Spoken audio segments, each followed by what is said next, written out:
Hola amigos, buenos días. Estamos hoy muy contentos porque muchas personas nos han preguntado de dónde salió el emblema que utiliza Popol Vuh y bueno, yo quiero hacer rápidamente la introducción y dejarle a Raciel que nos pueda compartir cómo y de dónde surgió este emblema, podríamos decir logotipo, pero a nosotros nos gusta más como un emblema, ¿no? Totalmente. Como la representación en gráfica de lo que es nuestra cultura y nuestras tradiciones. Nosotros estamos eh, como lo hemos compartido con la gente, muy orgullosos realmente de representar uno de los símbolos de nuestra cultura, pero aquí, Raciel, tú nos hiciste favor de darle vida, ¿no?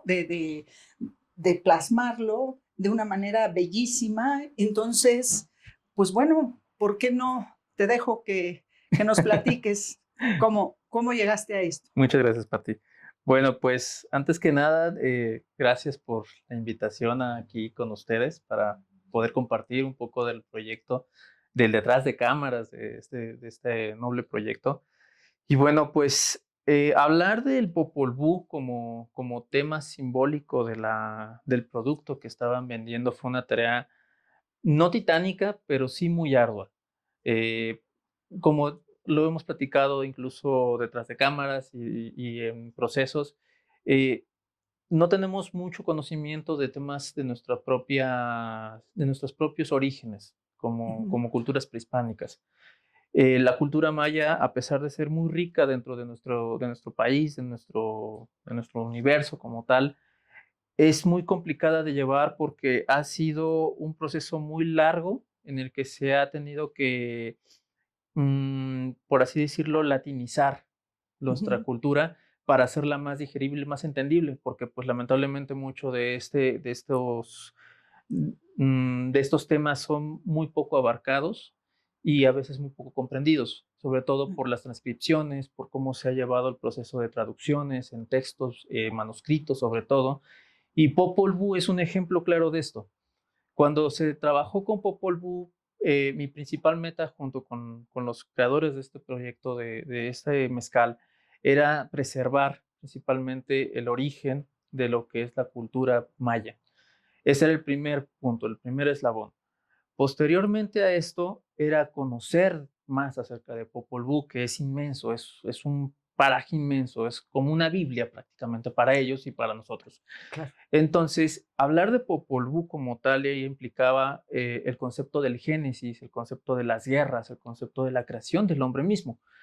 Así que tomamos un poco de todo para darle esa esencia vital a lo que era principalmente el mezcal Popol Vuh, el origen como tal del agave que teníamos en el producto, el cómo llegó el nombre a la mente de sus creadores y transcribírmelo a mí, ¿no? Pasármelo, o pasarle estafeta, ¿no? Sí. Y entender que el Popol Vuh, más que un mezcal, era un producto de identidad nacional. Entonces, era conocer un poco de sus orígenes, era un poco de conocer nuestra cultura y fue una experiencia bonita, fue una aventura de conocimiento pleno y sobre todo de entendimiento de lo que era, lo que es el producto como tal, en suma con lo que es la leyenda del Popol Vuh. Para hacerla principalmente lo que es la imagen principal, el emblema principal, abarcamos tres puntos esenciales, que Ok. era el origen del hombre, el origen como tal del agave, aquí mencionado, el génesis en su esplendor general y principalmente el nacimiento como tal del agave. De ahí partimos para empezar a dar toda una semiótica a todo el concepto del símbolo, porque es un símbolo realmente, un emblema, como acabas de mencionar. Y partiendo de ahí, todo se fue fluyendo, fue como una cosa tras otra, fue evolucionando y también era el manejar los símbolos de ellos, porque no era hacer algo mexicano latinizado o mexicano tejano, mexicano, o sea, tenía que ser prehispánico y prehispánico principalmente de origen maya. Entonces tenemos que tomar la semiótica de ellos como tal, los símbolos que ellos manejaban y tratar de pensar cómo sería si ellos estuvieran ahorita en pleno siglo XXI, y cómo lo harían ellos, cómo podrían plasmar ellos su arte, porque ellos al final de cuentas, ante todo, fueron artesanos, Fueron unos grandes artistas, unos artistas, grandes artistas, artistas, ¿no? artesanos y guerreros. Eh, Entonces, manejar todo eso era el principal punto. Pero bueno, los principales símbolos que están en esta creación tuya, porque realmente es tu creación, tiene, por qué no nos lo explicas para que nuestros amigos, sabes, esto llega a mucha gente que realmente quizás ha escuchado el Popol Vuh, pero no conoce el fundamento de esto, ¿no? Tú pusiste el Quetzalcóatl bicéfalo rodeando ¿qué fue? ¿Como un halo? ¿Fue como encerrar la cultura en un ambiente global? O pláticanos, ¿qué quisiste expresar al poner el Bueno, Quetzalcóatl bicéfalo así? igualmente, más que el concepto de que fuera bicéfalo, lo importante aquí era manejar dos conceptos importantes que se manejan incluso en la semiótica tradicional, que era el ciclo. Ok. El ciclo muchas veces se maneja en diferentes términos, en diferentes formas, de acuerdo a las culturas. Comúnmente el más conocido es el Ouroboros, que es el símbolo del mal comiéndose a sí mismo. Obviamente esto no era la intención, porque la No. intención no era demostrar que el mal se come a sí mismo, sino más bien que la cultura se encuentra a sí misma. Entonces lo que traté de emblemar en este caso es que la deidad como tal se encontraba a sí misma para cerrar un ciclo, un origen. De ahí partimos con la idea de que el personaje principal, que era el dios del agave, generaba daba el origen pues, de este producto, que en este caso es el agave en sus piernas, y la forma en la que él lo manifiesta como una creación divina. Obviamente yo no quería que eso quedara solamente rezagado. Entonces, hablando con Gonzalo y su papá, que fueron los encargados de este proyecto, dijeron, ¿sabes qué? Es que queremos que luzca, que se vea llamativo. Y dije, bueno, un emblema tiene que tener fuerza, ¿no? Dentro de todo. Y la fuerza ya la tenemos con el hecho de decir origen, el nacimiento del Ujú. agave. De ahí partimos con el recurso de la víbora, que más que una deidad como el Quetzalcóatl, yo lo quería ver como un símbolo de la sabiduría, ¿no? Como es Ok. el símbolo de la víbora. Ya de ahí, pues, empezamos a mencionar que podía ser la deidad, el Quetzalcóatl de ellos, ¿no? Como tal. Entonces dije, bueno, pues puede ser, ¿no? Pero no era la intención inicial. Originalmente yo lo pensé como la semiótica de la víbora como tal, que es la sabiduría.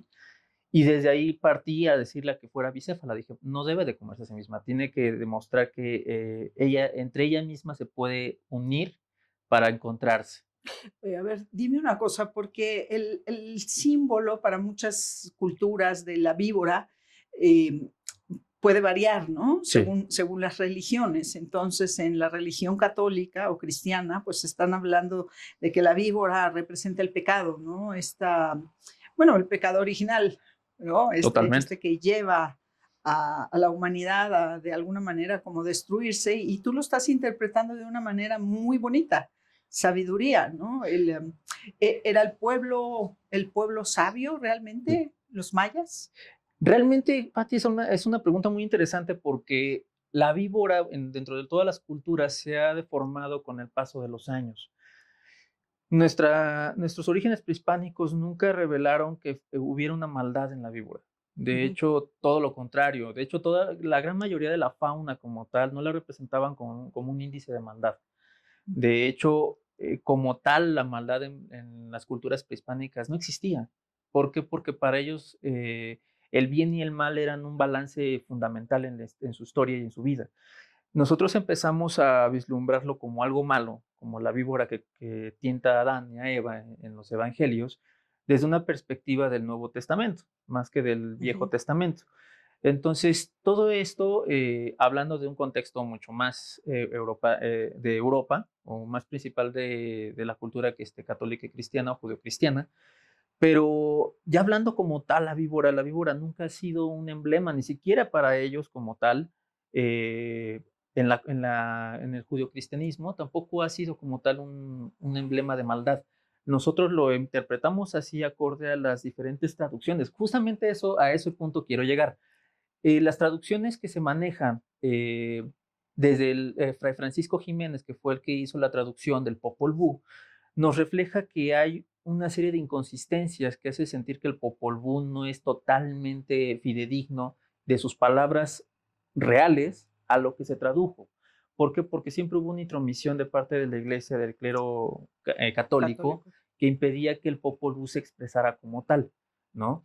Se expresó más como una mitología, como una serie de eventos casi de cuento, de fantasía, cuando para ellos no era una fantasía, era su libro de vida, ¿no? Claro. Justamente. Entonces, hablar del Popol Vuh en este caso era volver a retomar el origen principal del contexto y no satanizarlo como tal, ¿no?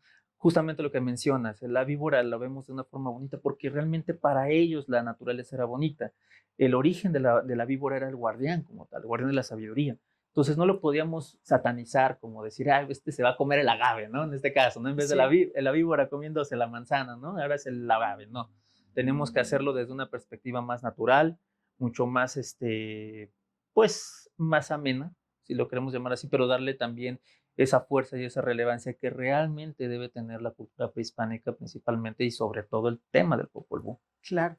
Aquí en el centro, esto es muy interesante y la verdad creo que las preguntas nos tienen que llevar a tu concepción, ¿no? Aquí está el 8 maya, ¿cierto? No, el infinito en el centro. En la parte de arriba, ¿no? En la parte de arriba.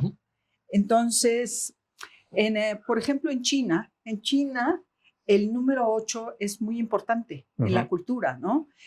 Hoy día, porque bueno, pues así funciona, ¿no? El hoy tiene un reflejo del ayer. Y hoy día en China alguien quiere tener un teléfono que tenga muchos 8, porque eso les trae mucha suerte, ¿no? Sí. Y entonces tú representas el 8 maya aquí, en el centro.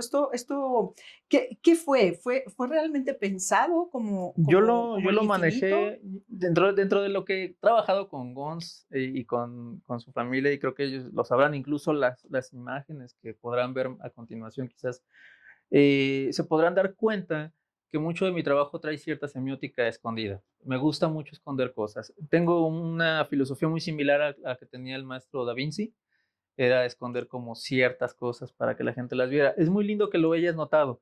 Realmente hay cosas que a veces incluso yo sin darme cuenta las dejo ahí. A veces estoy trabajando en el proceso porque eso es otra cosa. Yo trabajo el proceso, pero no lo trabajo ya de lleno.